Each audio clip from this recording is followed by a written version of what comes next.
Vira para mim. Oi, pastor, seja bem-vindo. Hoje nós vamos falar sobre algo que ninguém te conta sobre a fé. Você está pronto? Bora! Vamos lá. Qual foi o maior desafio que você já enfrentou na sua caminhada com Deus?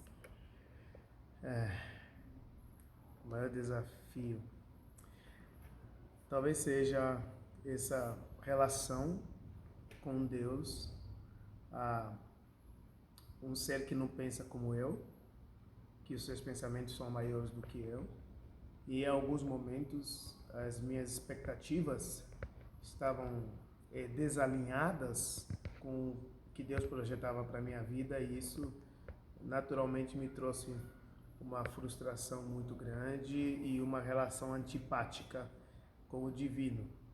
Então, talvez o fato seja que muitas das vezes nessa relação eu me decepciono não porque Deus não é bom, mas me decepciono porque Ele não faz o que eu gostaria que Ele fizesse, às vezes, em algumas circunstâncias, e por não fazer, isso me frustra. Então, com o passar do tempo eu aprendi, eu fui desmamado, né? Eu aprendi a ser adulto. Adulto é aquele que aprende que nem sempre aqueles que te amam vão fazer o que você quer que faça, mas ainda assim você precisa estar comprometido com aquele que te ama. Muito bem. Já teve um momento que você pensou em desistir? E o que você fez para continuar? Sim, já teve um momento que eu pensei em desistir dessa caminhada, por duas razões. Primeiro, porque o padrão de exigência da vida cristã era uma coisa que, numa fase da minha vida, parecia ser extremamente desafiador para mim, especialmente para os meus desejos egoístas. Então, o tipo de postura e de mudanças que Deus estava fazendo na minha vida, arrancando profundamente a paixão pelo pecado, arrancando profundamente as más escolhas, isso sim, naturalmente provocaram no meu coração uma vontade de fugir. Mas o tempo todo Deus como um habilidoso caçador, o tempo todo ele joga a sua flecha de amor e nos traz de volta. Eu lembro de dois episódios muito pessoais das minhas tentativas de fuga e que Deus permitiu que dessem certo meus planos de fuga, mas depois eu descobri que são caminhos de morte, como diz Provérbios. Há caminhos que aos nossos olhos parecem bons, mas o seu final é caminho de morte. Muito bem. Muitas pessoas sentem que Deus não as ouve. O que você diria para elas?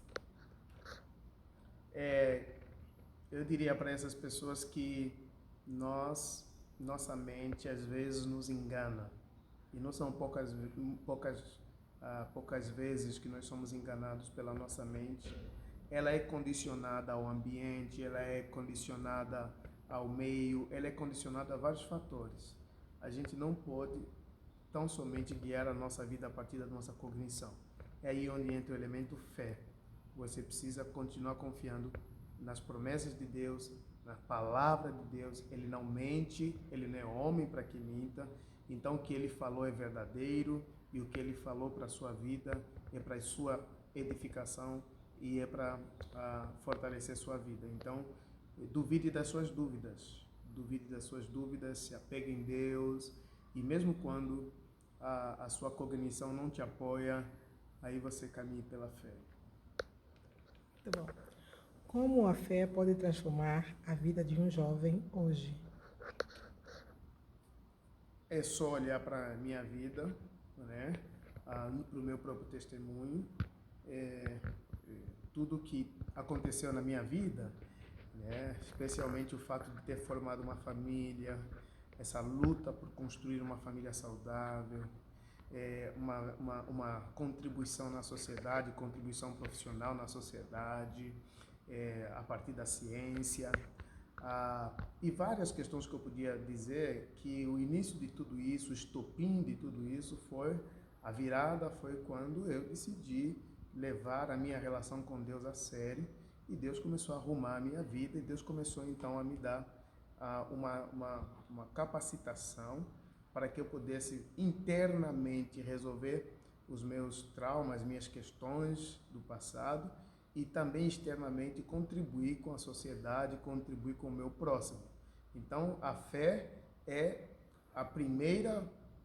aquela primeira explosão, né? A primeira faísca para uma grande explosão, para a mudança total da vida de um jovem.